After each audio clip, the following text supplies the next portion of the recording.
கடவுள் என்னும் முதலாளி கண்டெடுத்த தொழிலாளி விவசாயி விவசாயி. பெரிய டாரஸ் டிரைவர் 40 அடி ரோட்ல அப்படியே வளைக்கிறாரு. யோ சீக்கிரம் வாயா. குரங்கு மூஞ்சா டேய், இத்த ஒரு அடி வெளிச்ச பாப்பான், ஒரு அடி வெளிச்சு பாடுறா தெரியும் வெத்துனும் தான். இல்ல வாயில சொல்லிட்டு ஆவாதா, வெளிச்சா கஷ்டப்பட்டதானே கூலி. பெரிய லாரி வண்டி ஊருது, லாரி குச்சி அப்படியே திருப்புற மாதிரி இது பண்றாரு. காத்தாச்சாலே அது போய் அங்க நிக்கும். எப்படிலாம் கதை விடுறான் பாத்தியா? டேய் என்னடா வெயிட் கூடிச்சே.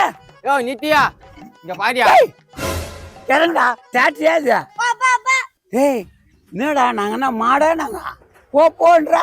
ஏய் அந்த மோட்லி ஏத்தி இறக்கான், இவனா கீழே விழுந்துருவான்.